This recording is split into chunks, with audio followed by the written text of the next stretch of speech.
दोस्तों आज जब मैं ये वीडियो बना रहा हूँ तब एक बिटकॉइन की कीमत करीब $36,000 है, आईएनआर में 27 लाख के आसपास।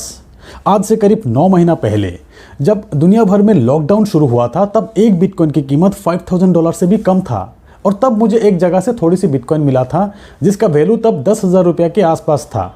हाल ही में मैं इस बिटकॉइन को विड्रॉ किया यूनोकॉइन द्वारा, मुझे मिला 65,000 रुपीज़। फिर भी मैं कहता हूँ कि बिटकॉइन सबके लिए नहीं है, इवन मेरे लिए भी नहीं है। मुझे भी बिटकॉइन होल्ड करना पसंद नहीं। जब मैं बिटकॉइन की नॉलेज लेना शुरू किया था तब बिटकॉइन फ्रेंडली बनने के लिए बहुत कोशिश किया, कई जगह पर इन्वेस्ट किया, पैसा बर्बाद किया, पर सीखा बहुत कुछ। दोस्तों आज के इस वीडियो से आपको ये पता चल जाएंगे कि रियली में बिटकॉइन आपको ज़रूरत है या नहीं, ये एक एसेट है या नहीं, या धोखा है। हाँ धोखा, आपने सही सुना है। दोस्तों कमेंट करने से पहले ये वीडियो पूरा देखिए, आपको लॉजिक समझ में आ जाएंगे।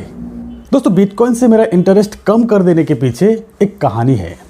जिस दिन मैं ये कहानी सुना उस दिन से बिटकॉइन के इतिहास बहुत गौर से स्टडी किया। मुझे कहानी में सच्चाई नज़र आया और मैं बिटकॉइन से अपना इंटरेस्ट कम कर देने लगा और इसीलिए ये जो 10,000 की बिटकॉइन मेरे पास था वो रह गया था, वरना इसके साथ और भी कई 10,000 मेरा बर्बाद होता। हो सकता है ये कहानी आपने सुना हो, एक बार फिर से सुन लीजिए। इसके बाद कुछ खास पॉइंट मैं बताऊंगा जिससे आपको भी लगेगा कि ये कहानी सच है, इस कहानी में सच्चाई नजर आएंगे। कहानी ऐसी है कि एक गांव में बहुत बंदर थे, लोगों को परेशान करते थे। ऐसे में कहीं बाहर से एक सौदागर आते हैं इस गांव में, गांव के लोगों को एक ऑफर देते हैं कि मैं बंदर खरीदता हूँ, अगर आप लोग मुझे बंदर पकड़ के देंगे तो हर एक के 300 दूंगा। गाँव के लोग बहुत खुश हो जाते हैं, उनके परेशानियां भी दूर हो जाएंगे, पैसा भी मिलेंगे। सौदागर बोलते हैं कि मैं परसों आऊँगा बंदर लेने के लिए। गांव के लोग मिलके खूब बंदर पकड़ते हैं, सौदागर आते हैं, गांव के आधी बंदर पकड़ के सौदागर को दे देते हैं, पैसा ले लेते हैं। उसके 2 दिन बाद सौदागर फिर से आते हैं, इस बार हर एक बंदर के 500 दूंगा बोलते हैं। दोस्तों गाँव के लोग और भी खुश हो जाते हैं, 2 दिन में ही सारी बंदर पकड़ के सौदागर को दे देते हैं, हर एक बंदर के 500 रुपये मिल जाते हैं सबको। कुछ दिन बाद ये सौदागर फिर आते हैं गांव में, एक बड़ा सा पिंजरा साथ में लेके आते हैं जहां पे खरीदा हुआ सारी बंदर थे और एक चौकीदार भी थे। इस बार गांव के लोगों को सौदागर ने ये ऑफर दिया कि और भी बंदर चाहिए मुझे, हर एक का 1200 मिलेंगे। ये पिंजरा यहाँ पे रहेंगे, चौकीदार यहाँ पे रहेंगे, आप लोग बंदर पकड़िए, 2 दिन बाद मैं आके लेके जाऊँगा। अब गांव में बंदर नहीं है, डिमांड बहुत हाई है, गांव के लोग सोच में पड़ गए। ऐसे में चौकीदार गांव के लोगों को एक ऑफर देते हैं कि आप लोग मुझसे ये बंदर खरीद लीजिए 800 में और 1200 में बेच डालिए। गांव के लोग बहुत खुश हो जाते हैं, कुछ ही देर में सारी बंदर खरीद लेते हैं। फिर रात हुआ, सुबह का इंतजार, सौदागर आएंगे, 1200 में बंदर बेचेंगे। सुबह हुआ, चौकीदार गायब। मतलब सौदागर अपना बिजनेस कर गया गाँव के लोगों को बेवकूफ़ बना के।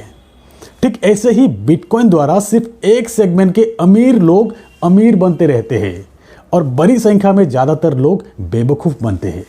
दोस्तों हाल ही में एक व्यक्ति ने 2 बिटकॉइन सेल किया। जब बिटकॉइन की कीमत $25,000 क्रॉस कर रहा था, व्यक्ति बहुत खुश था, लगभग उनको 3 गुना पैसा मिला था। उसके बाद बिटकॉइन का नशा चढ़ गया। Bitcoin news, YouTube videos, coin telegraph, coin market cap study करने लगे। बिटकॉइन की कीमत $40,000 तक पहुँच गए। न्यूज़ ये आ रहे थे कि बिटकॉइन की कीमत $1 लाख पहुंचने वाले हैं जल्दी। उन्होंने और थोड़ा सा पैसा लगाकर 2 बिटकॉइन फिर से खरीद लिया। अब जब बिटकॉइन की कीमत में थोड़ा सा गिरावट आते हैं, उनका नींद उड़ जाते हैं।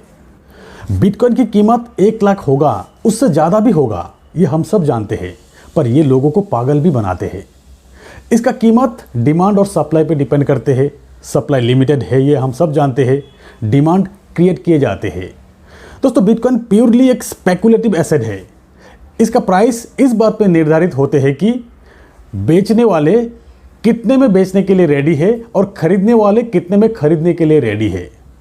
बिटकॉइन की एक्सचेंज आप देख सकते हैं, कॉइनबेस, बाइनांस, हर एक जगह पे अलग अलग रेट मिलेंगे आपको। दोस्तों बिटकॉइन की कीमत मार्केट द्वारा निर्धारित किए जाते हैं जहाँ पे ये ट्रेड होते हैं। दोस्तों बिटकॉइन या अन्य क्रिप्टो करेंसी हम सपोर्ट करते हैं as a currency, as a digital currency, as a crypto currency, as a asset कभी भी नहीं। दोस्तों वॉरेन बफेट को भी क्रिप्टो करेंसी पसंद नहीं, उन्होंने भी कई रीज़न दिया, जैसे कि Warren Buffett does not invest any unproductive asset. Warren Buffett इसे एक सट्टा मानते हैं, नॉट एन इन्वेस्टमेंट। बिटकॉइन द्वारा इलीगल एक्टिविटी ज़्यादा होने का चांस है। वॉरेन के मुताबिक कभी भी ऐसी जगह पे इन्वेस्ट ना करें जिसे आप नहीं समझते हो। तो दोस्तों, बिटकॉइन एक रिवॉल्यूशन है जरूर, पर कभी भी आम आदमी के लिए एक एसेट नहीं हो सकता। इसे सिर्फ एक डिजिटल करेंसी के तौर पे ही रहने दीजिए। आपको जब जहां पर जितना भी बिटकॉइन की ज़रूरत होगा उतना बिटकॉइन खरीदिए और यूज़ करिए। अगर आप क्रिप्टो ट्रेडिंग पे इंटरेस्ट रखते हैं तो रखें ज़रूर, ट्रेडिंग करिए, अपना एसेट बनाइए, वरना खामखा अपना एसेट बनाने के चक्कर में वही 1% लोगों को अमीर बनाते रहेंगे। तो दोस्तों, आज बस इतना ही। मिलते हैं मेरे अगले वीडियो में, तब तक के लिए बाय।